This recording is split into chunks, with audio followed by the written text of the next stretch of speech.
Hey everybody, HomeSliceHenry here, and in today's video we're going to be taking a look at some very fun battles in the Ultra League featuring the Double XL Coffin theme team. These battles were submitted to the channel by a member of the community, so many thanks for the battle submission.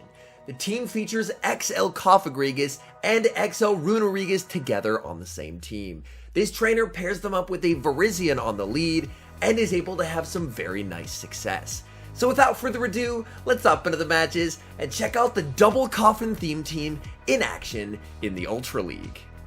Hopping into the first match, leading Virizion into Dragonite, has two better responses in the back, but he is staying in here. Looks like he is going to try and go for the Stone Edge.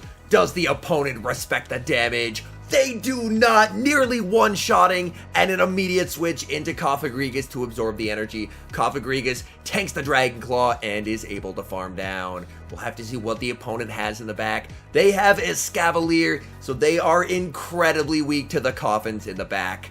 Shadow Ball, massive damage onto Escav, and at this point, opponent sees the writing on the wall and concedes the match. Hopping into the next match, picking up a pretty tough lead, Virizion into Nidoqueen. Going to need to immediately save switch out of here into Obstagoon, and Obstagoon is unfortunately met with a Shadow Snorlax. This is not a great spot to be in if you're the Obstagoon, but at the very least, baiting out the normal type should hopefully free up the second Coffin, RUNERIGUS, to close in the end game. Obstagoon is going to fire off a Dark Pulse. Dark Pulse, honestly, starting to add up on the Snorlax. Snorlax is going to fire off a move, but if this is a Body Slam, it's not going to be enough to KO. Body Slam, not enough to KO. Obstagoon able to reach another Dark Pulse. This should be forcing a shield, and it's a CMP tie, even better. That is massive. Snorlax is going to zero bubble it and go for the farm down. This does set up Virizion for a nice farm down. Unfortunately, without Leaf Blade, not going to be able to do particularly well against the Nidoqueen, but still has the RUNERIGUS with a shield advantage in the back. Does the opponent bring back in the Nidoqueen? They do not. It's a Cresselia in the back, and now that the Snorlax is out of the way, RUNERIGUS is about to absolutely crush this backline. Shadow Ball, massive damage onto the Nidoqueen. Nidoqueen does have a lot of energy. RUNERIGUS lets it go and successfully calls the Poison Fang bait. That is massive. Nidoqueen is going to fire off another move. Unfortunately, just another Poison Fang. RUNERIGUS tried to go for a Sandtomb, but unfortunately loses CMP. Thankfully, it was just another Poison Fang. However, this RUNERIGUS is now triple debuffed, which is unfortunate. Back in comes the Cresselia. RUNERIGUS opting for a bait themselves. Sandtomb gets the shield, switches into Virizion, and is going to be able to land the Stone Edge. That is big, able to debuff the Cresselia while simultaneously ensuring that the debuffs on the RUNERIGUS are reset.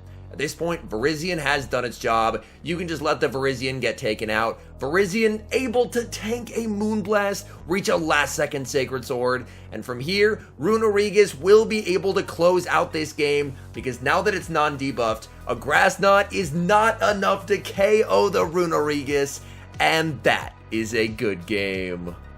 Hopping into the next match, leading Virizion into another Dragonite. Last Dragonite lead disrespected the Stone Edge, and it cost them dearly. Can Lightning strike twice? Virizion going for the Stone Edge. Stone Edge does get shielded by the Dragonite, and a save switch into Obstagoon. That is quite unfortunate. Dragonite is going to fire off a Dragon Claw, get some chip damage, and then in comes Empoleon. Empoleon is at an energy disadvantage here. Obstagoon lands the Shadow Ball, and that gets the Empoleon quite low. Empoleon overfarming quite a bit. It looks like they're going to try and commit to a farm down here. Opponent will have to give up their final shield, but they're going to leave with a ton of energy to threaten those shields back from the Virizion. In comes Virizion. Virizion is going to be shielding up the Drill Peck here. A switch into RUNERIGUS to catch the Drill Peck. An absolutely beautiful catch. RUNERIGUS able to farm down. We know they have the Dragonite. Do they bring that in, or do we get to see their final Pokemon? Opponent thinking about it. They bring in the Dragonite. Dragonite is going to fire off a Dragon Claw. RUNERIGUS has some pretty nice bulk to it. Going to let that go and fire off the Shadow Ball. Shadow Ball should be taking out the Dragonite. What do they have in the back? It is an Escavalier, And bad news for the Escavalier, because Escavalier does not appreciate Shadow Balls. Drill Run gets the shield. Shadow Ball is going to do massive damage. And then you can just quickly switch back into the Virizion. Virizion will be able to reach the Sacred Sword, and that will be game over. Dream lead in the next match, Virizion into Galarian Stunfisk. Opponent is going to need to immediately save switch. They save switch into Kommo-o, which is going to be met with the RUNERIGUS. RUNERIGUS does have a ton of bulk in the Ultra League, will be able to tank this Dragon Claw no problem, and is going to fire off the Shadow Ball. Shadow Ball is going to do quite a lot of damage if it lands, which it does. That is massive. Kommo-o able to reach another Dragon Claw. Honestly, you definitely want to keep switch here, so I do like the shield quite a bit, and RUNERIGUS is going to fire off the Sand Tomb right away. Sand Tomb lands and is able to Shadow Claw down. The opponent can bring back in the Galarian Stunfisk, but Stunfisk is going to need an Earthquake to KO here, because this is just not Rock Slide range. They do go for the Rock Slide. Rock Slide not going to be enough to KO. RUNERIGUS is going to fire off the Sand Tomb. Sand Tomb able to land. RUNERIGUS able to reach the Shadow Ball. Opponent tried to go for the Rock Slide and Mudshot farm down, and now they basically have no Stunfisk. In the back is Talonflame, and Talonflame with shield advantage can be incredibly scary. Talonflame lands the Flame Charge. Cofagrigus is going to fire back with the Dark Pulse. Dark Pulse will do some solid chip damage, so the opponent is going to start shielding, because at this point, they know that Talonflame is going to be their win con. Cofagrigus commits the shield. Cofagrigus fires off the Dark Pulse. At this point, Talonflame is probably going to be committing that final shield here. Talonflame farming up. Talonflame goes for the farm down, and that will cost them, as Shadow Ball will take down the Talonflame, and that is a good game. Hopping into the next match, leading Virizion into Obstagoon, an incredibly good lead. Opponent save switches into Drapion, and he's going to switch into RUNERIGUS. Honestly, I think he would have been better off staying in with the Virizion to get some chip damage first, because in the 2-shield, I don't believe RUNERIGUS can flip this. Sand Tomb is going to land. Opponent knows they can very safely tank 2 Sand Tombs without having to worry about anything. RUNERIGUS is going to start committing shields, but this is just a war of attrition, and RUNERIGUS does not look like it's going to be the victor. Drapion is going to let another Sand Tomb through, recognizing that they're going to be able to tank 2 Sand Tombs and still be able to reach a move to take out RUNERIGUS and win switch. Sand Tomb lands. RUNERIGUS not going to be able to farm down, and unfortunately, he's now lost switch advantage and shield advantage. In comes Virizion. Virizion farms down. In the back, opponent has Clefable. Clefable will be met with the Cofagrigus, but then the opponent can just switch and align the Obstagoon onto the Cofagrigus. So at this point, unfortunately, it is looking like it's game over, but he's going to try and play his way out of it. But this is a very tough situation, because Obstagoon just walls Cofagrigus. There's not really a lot that Cofagrigus can do here. Obstagoon can just fire off Night Slash after Night Slash, and Obstagoon just does not care about Dark Pulse. It's just not going to do nearly enough damage. They're going to fire off one final move. This is going to be taking out the Cofagrigus. Back in comes Virizion. Virizion just trying to farm up as much energy as possible, but unfortunately, Clefable has a shield, and Clefable is extremely tanky. Virizion is going to fire off the Stone Edge. Stone Edge lands, and that's just not nearly enough damage. Firing off the Sacred Sword here. Sacred Sword gets the shield. Clefable able to charm down, and that is a good game. Hopping into the next match, leading Virizion into yet another Dragonite. Last time the Stone Edge was shielded, but it looks like he's staying in and trying it again. Virizion charging up the Stone Edge. Stone Edge able to land a save switch into Cofagrigus, and the opponent is going to respond with Incineroar.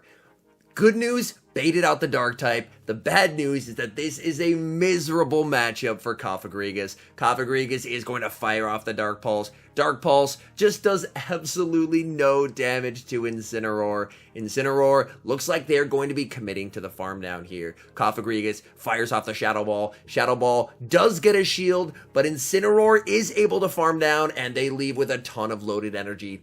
In comes Virizion. Virizion should be able to tank a Flame Charge since it's not boosted. Virizion tanks. Back in comes Dragonite, and Dragonite does have energy. Virizion shields up the Dragon Claw. Virizion able to double kick down. Does the opponent bring back in the Incineroar? It does have energy, or do we see the final Pokemon? The final Pokemon is revealed to be a Escavalier. Thankfully, RUNERIGUS does have a very comfortable matchup over Escavalier. Firing off the Shadow Ball. Shadow Ball able to connect and gets the Escav very low. Escav has a ton of energy here, and they're going to start firing off charge moves. Drill Run lands. They are at a second Drill Run, but he is wisely saving his shield because he knows that he's going to need it when the Incineroar comes back in. In comes the Incineroar, going to be letting the Flame Charge go and trying to take it out with Virizion. Thankfully, Virizion is going to be resisting the Snarls here. Virizion farming up. Virizion able to reach the last second Sacred Sword. Sacred Sword will take down the Incineroar and clutch the win. Hopping to the final match, sending Virizion into another Obstagoon. Obstagoon stays in, takes a double kick, and safe switches into Cresselia. But Cresselia is going to be met with Cofagrigus. Cofagrigus is only taking neutral here from the Moonblast while hitting back for massive super effective damage in return with the Shadow Balls. Cofagrigus is going to fire off the Shadow Ball. This will get Cress very low if they let it through, which they do. Cress is going to be able to reach another move. Cofagrigus does not have to shield this. Cofagrigus looks like he's going to try and go for the farm down here. Barely not going to be able to farm down, and unfortunately will need to commit a shield on the Grass Knot. Cofagrigus does leave with a lot of loaded energy, but that energy unfortunately is not going to go very far up against the Obstagoon, because at this point, the Obstagoon is more than likely just going to commit to the farm down here and tank whatever the Cofagrigus throws. Cofagrigus just firing off resisted charge moves, able to reach a third Dark Pulse, and honestly, I stand corrected. After 3 Dark Pulses, Obstagoon almost into the red health. In the back is Talonflame. Virizion going for the Stone Edge. Do they respect it? They do! Oh my goodness, that would have been glorious to see the Stone Edge land. Absolutely heartbreaking. This Talonflame has a ton of energy. They fire off the Flame Charge. RUNERIGUS farms up and is going to fire off the Shadow Ball. Shadow Ball able to land, and that should be game over, as RUNERIGUS should be able to close out this game. Opponent actually goes for a Brave Bird. That's enough to KO, but they will get double kicked down by Virizion, and Virizion should be able to finish out this game. Virizion commits the shield. This Obstagoon is running Cross Chop, but Cross Chop is not going to be doing nearly enough damage here. Cross Chop lands. Virizion does have the back-to-back Sacred Swords. First one will grab the shield. Second one will grab the KO. And that is a good game. All in all, some incredibly fun battles featuring double XL Coffins, RUNERIGUS, and Cofagrigus in the Ultra League. I'll be honest, I don't currently have the XLs to build these Pokemon, but when the Halloween event comes back around, if they have Yamask available in the wild, I am definitely going to be grinding the XLs because both of these Pokemon look like absolute beasts. Anyways, thank you guys so much for watching. If you're enjoying the content, make sure to leave a like and subscribe to the channel if you haven't. And a special thank you, as always, to our members here on YouTube. The support you guys provide is absolutely incredible. So thank you guys oh so very much. And until next time, I've been HomeSliceHenry.